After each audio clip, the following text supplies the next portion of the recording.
Almost as fast as the money came, it disappeared. Today, her net worth sits at roughly $1.5 million, a number that doesn't match her level of fame. The reason why tells you everything you thought you knew was wrong. Monica Lewinsky was born on July 23, 1973, in San Francisco into a family shaped by survival and ambition. Her father, Bernard Lewinsky, was a successful cancer specialist whose family had fled Nazi persecution in the 1920s, escaping first to El Salvador before eventually settling in the United States when Bernard was 14. On her mother's side, the story was equally extraordinary. Monica's grandfather was a Lithuanian Jew. Her grandmother, born in the British-controlled city of Tianjin, China, came from Russian Jewish parents. These roots ran deep with a spirit of reinvention, and Monica would carry that energy throughout her own life. Her mother, Marcia Lewis, was no ordinary homemaker. She chased celebrity herself, publishing a book in 1996 about the Three Tenors. From the very start, this was a family entangled with fame, ambition, and a flair for the dramatic. Growing up in Beverly Hills, Monica inhabited a world of extraordinary privilege. The family's Spanish-style mansion was valued at $1.6 million in the 1980s. Her father's clinic generated over $400,000 a year. The family spent lavishly, $20,000 annually on vacations, Cadillacs and Mercedes in the driveway, regular nights at the symphony. Monica's personal expenses alone ran to hundreds of dollars a month. Tennis lessons, hair appointments, a private school education among the children of Hollywood producers. But behind those gates, something was breaking. Everything collapsed when Monica was 14. Her parents' marriage disintegrated in 1987 in a vicious divorce. Her mother accused her father of infidelity and of buying gifts for his mistress at Tiffany and Louis Vuitton.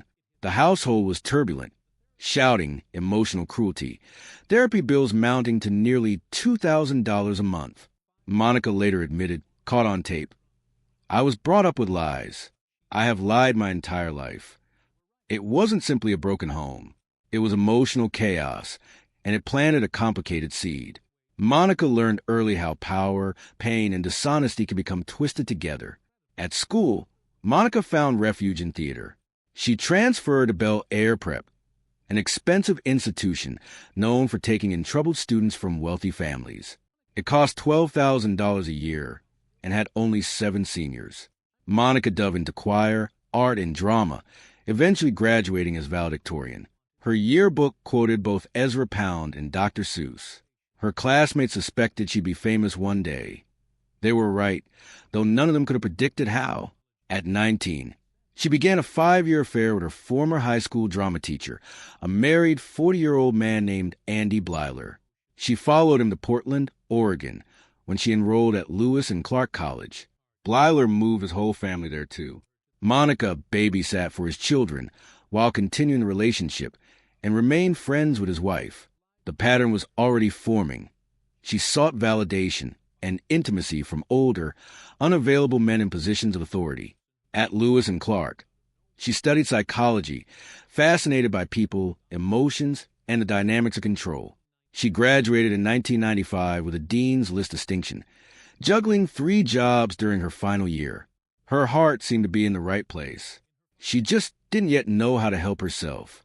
1 month after graduating, Monica landed an unpaid internship at the White House, not through merit or political experience, but through a well-connected friend of her mother's, a Democratic donor. She was placed in the office of Leon Panetta, Clinton's chief of staff. In November 1995, a federal government shutdown sent most White House staff home. Unpaid interns like Monica were asked to stay. That's when everything changed. With the building largely empty, President Clinton began appearing in the chief of staff's office more frequently. He noticed her. She was 22. He was 49. Colleagues observed the growing attention and grew uneasy. One aide joked she was getting more face time with the president than senior staff. Others quietly began looking for ways to move her out of the building, but it was too late. On the night of November 15, 1995, Monica arrived at the White House in the early afternoon and didn't leave until after midnight. The president's schedule aligned almost exactly with hers. That night, their relationship began. Over the following 18 months, There were 9 documented sexual encounters, most occurring in or near the Oval Office. They exchanged gifts. She gave him designer ties, books, and a Sherlock Holmes game. He gave her poetry, books, and stuffed animals from Martha's Vineyard, including a framed photograph of himself wearing a tie she had given him. He called her late at night, left messages saying he missed her. She believed she was special. She believed she was chosen. In April 1996, Deputy Chief of Staff Evelyn Lieberman transferred Monica to the Pentagon, officially citing inappropriate behavior. Unofficially, she had been spending too much time near the president. Their affair continued by phone, including phone sex, and Monica still harbored hope that Clinton might one day leave his wife for her. In May 1997, he ended it the way he did left her shattered. He told her he'd been unfaithful many times earlier in his marriage, but had tried to remain faithful since turning 40. She understood then that she had been just one more in a long line. At the Pentagon, Monica met Linda Tripp, a woman more than 20 years her senior who had also worked at the White House. Tripp initially played the role of surrogate mother to the heartbroken 23-year-old. Monica trusted her completely. She told her everything. Tripp was secretly recording their phone calls. Over several months, she amassed more than 20 hours of taped conversations, then worked with independent counsel Kenneth Starr's investigators for over 100 hours. In January 1998, Monica signed an affidavit in the Paula Jones case denying any sexual relationship with the president and begged Tripp to do the same. Tripp refused, handed over every tape, and then wore a wire during a final lunch with Monica at a Virginia mall. That conversation sealed it. On January 26, 1998, President Bill Clinton stood at a White House podium beside his wife Hillary and looked directly into the cameras. "I did not have sexual relations with that woman, Miss Lewinsky." He never used her first name, just that woman. She was 24 years old, and she had been reduced to a political liability, not a person. The legal language was carefully constructed. The term sexual relations had been defined so narrowly in the Paula Jones case that it technically excluded oral sex. Clinton wasn't lying by the most rigid legal standard, but to Monica and to much of the country, it was a profound betrayal. The scandal detonated. Cameras lined the streets outside her apartment building. She was confined to her mother's home, permitted outside only for doctors' visits and supervised walks. Her clothing was analyzed, her movements tracked. Her name became a late-night punchline heard around the world. This happened in the earliest days of the internet. Social media did not yet exist, but the cruelty was already instantaneous and global. Monica Lewinsky became the first person to experience public digital shaming on a worldwide scale.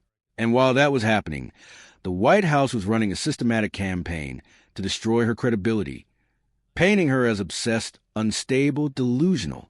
Hillary Clinton reportedly called her a narcissistic Looney Tune. Officials and their allies in the press picked up the script. She was described as a stalker, a liar, a homewrecker. Years later, Monica called it what it was: gaslighting. The psychological toll was devastating. She couldn't sleep, couldn't eat. The thought that haunted her most was simple and terrifying: I want to die. She never attempted it, but the fear was real enough that her mother, Marcia, refused to leave her side, staying by her bed at night, keeping the bathroom door open when Monica showered. In July 1998, Monica handed over the blue dress she had worn during one of their final encounters, a navy garment stained by Clinton's DNA, preserved on Linda Tripp's insistence as an insurance policy. The FBI confirmed the match. Denial became impossible. On July 28, 1998, Monica agreed to testify before a grand jury in exchange for complete immunity. She held nothing back. In August, Clinton testified under oath and delivered one of the most infamous sentences in American political history. It depends on what the meaning of the word is. On December 19, 1998, the House of Representatives voted to impeach President Clinton on charges of perjury and obstruction of justice. When the case reached the Senate, neither charge secured the 67 votes required for removal.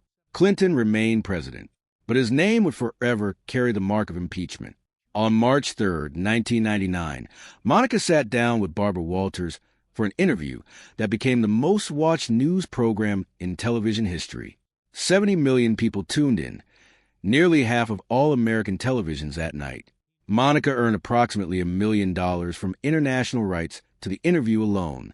That same month, she released a memoir, Monica's Story, co-written with Andrew Morton, the same journalist who had written Princess Diana's biography. It debuted at #1 on the New York Times bestseller list and earned her around $500,000. But the attempts to rebuild kept running into the same wall. A $1 million deal with Jenny Craig, requiring her to lose 40 pounds in 6 months, collapsed within months, with Monica walking away with just $300,000.